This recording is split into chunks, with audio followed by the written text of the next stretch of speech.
Hey everybody, how you doing? Liam McCabe, and I'm going to give you a tour of my neighborhood. The neighborhood I grew up in, the neighborhood I was actually born in. We're here, Bay Ridge, Brooklyn. I'm standing on Fort Hamilton Triangle.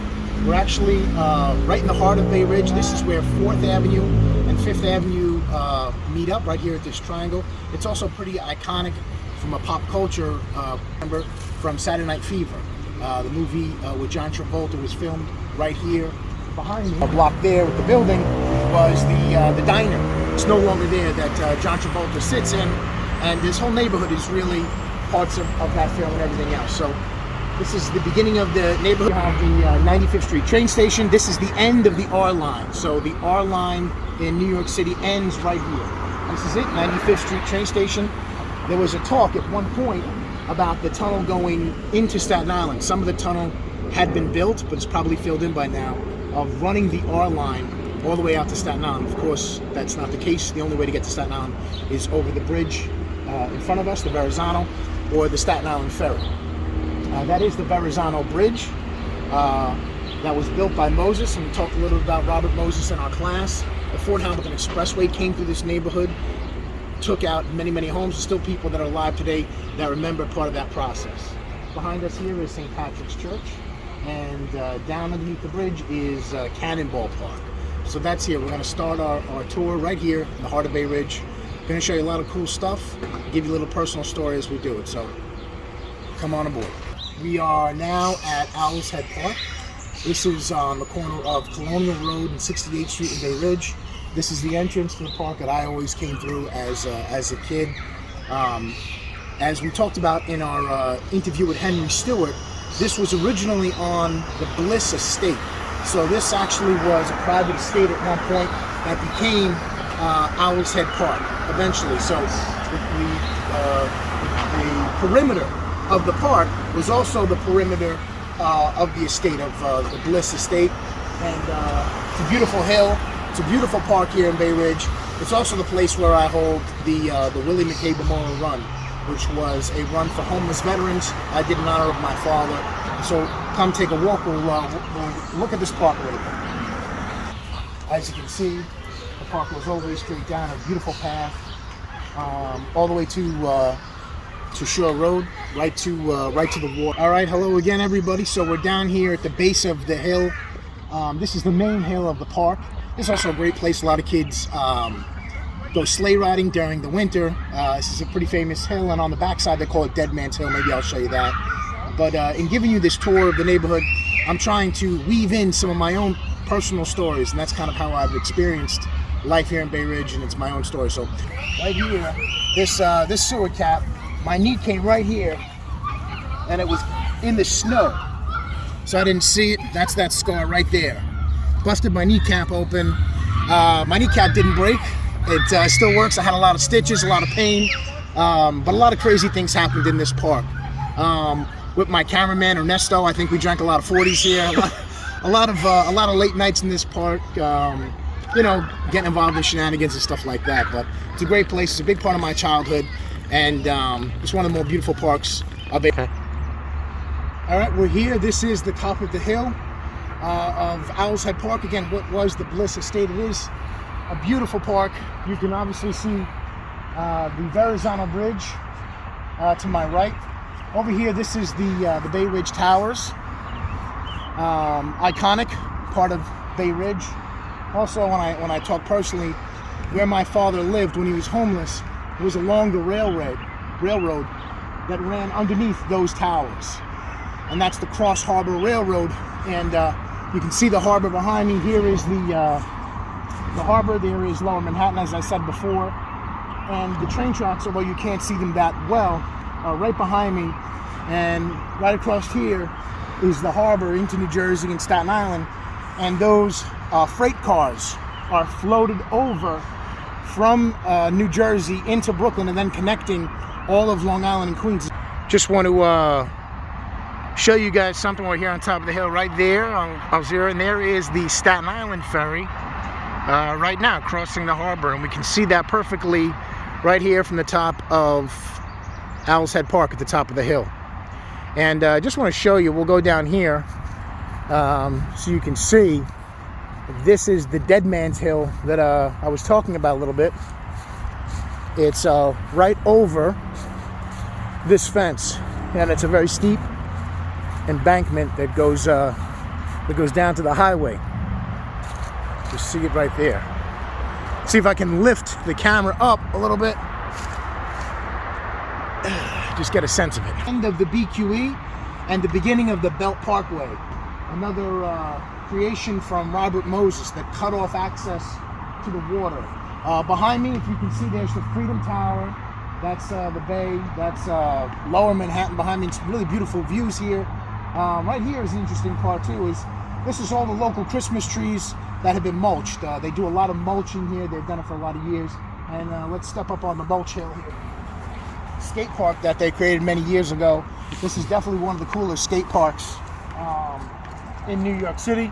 I was a skater in the 80s as a kid. They didn't have this. They didn't have this probably to late 90s, early 2000s when they built this up.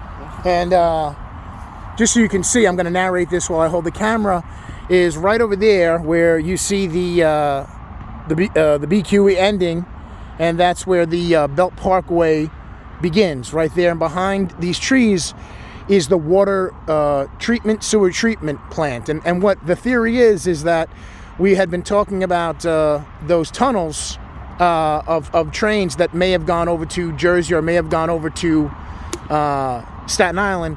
And there's also a theory that some of that tunnel is underneath this highway right here. So just take a look at that.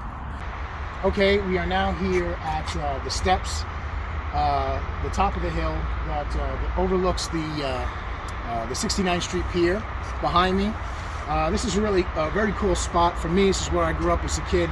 This is also the exact spot where we end the race for the Willie McCabe run. The runners come up that hill and they finish here. We get a band over here. We have music and food, and this is a place that we'll often put some concerts in during the summer. It's a really cool spot. But something I learned in my interview with Henry Stewart, which I think is pretty cool, and I want to share that with you if you don't see the entire interview, is that there was talk about finding Indian bones here and tools. So this was perhaps, according to his story in Bay Ridge, or his history of Bay Ridge, Henry Stewart, and he quoted a Brooklyn Eagle story from 1911 that said, where we stand, Native American bones and tools were found. And there was talk at one point to sort of honor the legacy of Native Americans here on this spot. They were calling it Indian Burial Ground. And it's interesting because in our class, we studied the African burial ground, and it would be interesting if at some point they could recognize that, or more history and archaeological research could be done on that. This is kind of a cool site, but also cool for me because my father's dog, my dog, passed away, my dog Shenanigans, when I was a kid. And I know it's not legal, but my dog is buried right here. So sort of spiritual for me on a personal level, and interesting to learn through the interview about the other connection to Native Americans right here in Bay Ridge. How you doing, guys? We're here on the back end of the park. Behind me is the 69th Street Pier, Shield Road, and the Belt Parkway, and you can see freight being shipped in into the harbor right now. So that may end up in New Jersey or end up in Red Hook, and then those containers will be put on trucks and taken all over New York City. So that freight is being shipped in, and right behind me is really a beautiful view of the harbor and the land you see across. That's Staten Island. That's Staten Island. Probably Grasmere Hills is what we may be looking at, but I'm not sure exactly. So let's go take a look at the pier.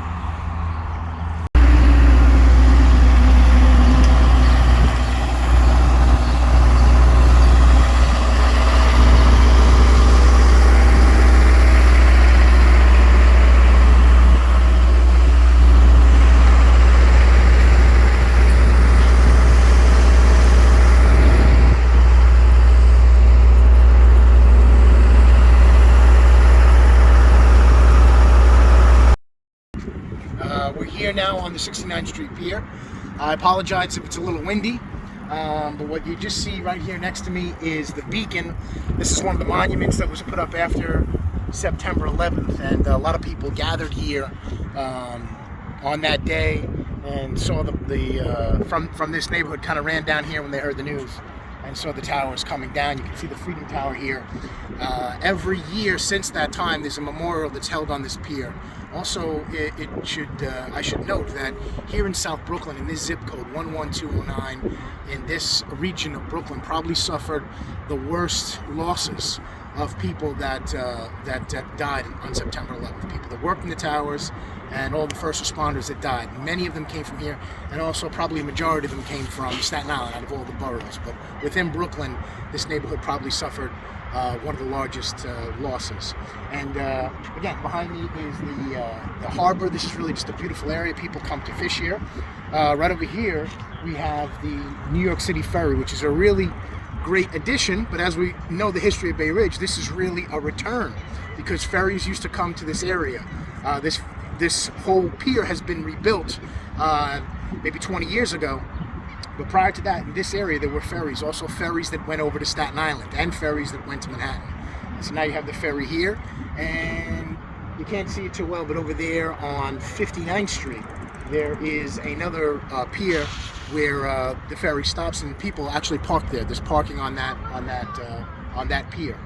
And really interesting story about the New York City Ferry is I learned a lot about it. I actually used to work for a councilman out in Queens, represented the Rockaways, Breezy Point, Ozone Park, Howard Beach, and he was fighting for the ferry back in 2009, and so I got to learn a little bit about it. And really, there was a lot of capital money for capital improvements and construction. That money is out there. Actually, at the time, the congressman representing that area was Anthony Weiner. We would sit down with him in his office, and they had always put money aside to build piers, to build ships. The real problem is the maintenance and the upkeep and the fuel. That's what really costs these ferries so much money. And people love the ferry, but the reality is it's very expensive. It's subsidized at, let's say, $20 per person. So you might pay $2 or $3 for your ticket, but the subsidy that goes in from the Economic Development Corp is a lot more than that. And so the fear here in this neighborhood and all areas that are served by the ferry in Brooklyn into Queens is that as the budget tightens, whether there's going to be enough money to keep this thing going, because the people here really love it. And so again, and I'll just turn you around this way, again behind us is, of course, Staten Island. You got a great view of the Verrazano Bridge here. You see the traffic going along the Bell Parkway. And again, that was cut by Robert Moses. And prior to that, I don't know if you can see it, but this is a wonderful bike path and a wonderful running path that existed for many, many years. There's always a park, Shore Road Park.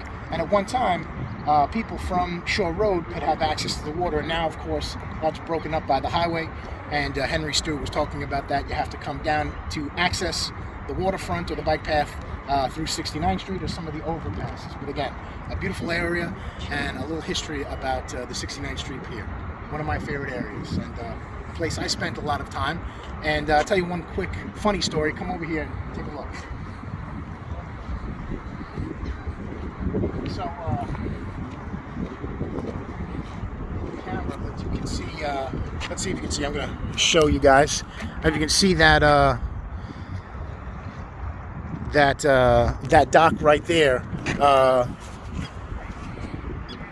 couple of years ago, goofing around, I took a dare to jump across that thing, and I missed, and I ended up falling here into the water and had to swim back to the rocks. But I survived because I'm here telling you a story today. So just a lot of cool stuff. Grew up in this neighborhood and grew up on this pier. A lot of fishing, a lot of time with my dad, and a lot of time with the cameraman, Ernesto.